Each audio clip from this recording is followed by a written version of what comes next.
একটি rail station বদলে দিচ্ছে গোটা এলাকার চিত্র। দেশের দ্বিতীয় বৃহত্তম এই রেল স্টেশনকে কেন্দ্র করেই গড়ে উঠছে বিনোদন কেন্দ্র সহ আবাসন প্রকল্প আর বাণিজ্যিক হাব। সব মিলে একটি নতুন শহর গড়ে ওঠার স্বপ্ন দেখছে সেখানকার মানুষ। ইসমাইল হোসেনের তোলা ছবিতে আরো জানাচ্ছেন গোলাম কাদির রবু। ঢাকা মাওয়া হাইওয়ে পদ্মা সেতুর কারণে যেটা আরও ব্যস্ত। রাজধানী থেকে দক্ষিণ পশ্চিমে যেতে এই সড়কেই গড়ে উঠছে নতুন একটি রেল স্টেশন, যার অবস্থান মুন্সিগঞ্জের সিরাজদি খানের নিমতলায়। রেল স্টেশনের পাশেই নিমতলা বাজার, যেটা এখন আরও জমজমাট। দোকানপাট, মার্কেট থেকে শুরু করে আছে বিভিন্ন ব্যাংকের শাখা। গড়ে উঠেছে সেখানে হাসপাতালও। পরিবর্তন হয়েছে, উন্নয়নের এই সাথে সাথে কিন্তু জায়গার মূল্য মানুষের বৃদ্ধি পেয়েছে।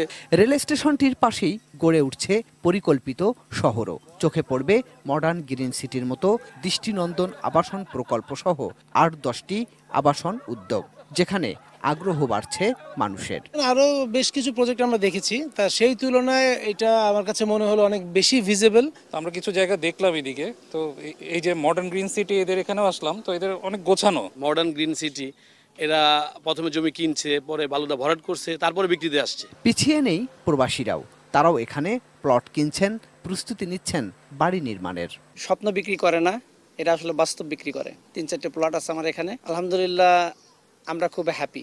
মাটি ভরাট, পানি, বিদ্যুৎ সংযোগের কাজ শেষ হওয়ায় শুরু হয়েছে ভবন নির্মাণের কাজও। সময় মতো সঠিক সময় সঠিক প্রোডাক্টটা আর সঠিক প্লটটা বুঝিয়ে দেওয়ার চেষ্টা করতেছে। যারা প্লট অনেকেই যারা কিনেছেন তাদেরকে আমি প্লটটা হ্যান্ডওভার করে দিয়েছি, ওনারা বাড়িঘরের কাজ ধরছে। একটা ট্রুলি প্রজেক্ট বলতে যেটা বোঝায়, একটা ল্যান্ড প্রজেক্টে যে ফ্লেভার অথবা যে জিনিসগুলো একজন কাস্টমার চিন্তা করে প্রজেক্টে থাকবে, এই জিনিসগুলো আমরা এনশিওর করেছি। আবাসন প্রকল্পের ভিতরে গড়ে ওঠা বিনোদন কেন্দ্রগুলোও হয়ে উঠছে বড় আকর্ষণ কেন্দ্র। শিশুদের জন্য পার্ক, আধুনিক সুযোগ সুবিধা সহ থাকা খাওয়ার ব্যবস্থাও। সব মিলে নতুন শহর গড়ে তোলার চেষ্টা এখন উদ্যোক্তাদের। আমি ১০০ ফিট রাস্তা রাখছি, ৬০ ফিট, ৪০ ফিট, যেটা নাকি এই ঢাকা মাওয়া রোডে খুব কম প্রজেক্টে এত বড় রাস্তা আছে।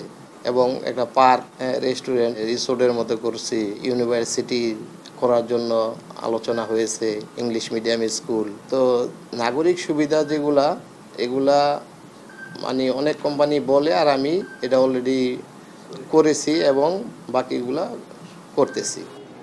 এখানকার যে বদলে যাওয়া দৃশ্যপট, সেই দৃশ্যপট শুধু এখানকার মানুষের জীবনমান উন্নয়নের সম্ভাবনায় তৈরি করছে না, তৈরি করছে এখানকার অর্থনৈতিক উন্নয়নের ক্ষেত্রেও নতুন মাত্রা। Golam Kadir Robu, ATN News, Modern Green City, Nimtala, Sirajdikhan, Munshiganj.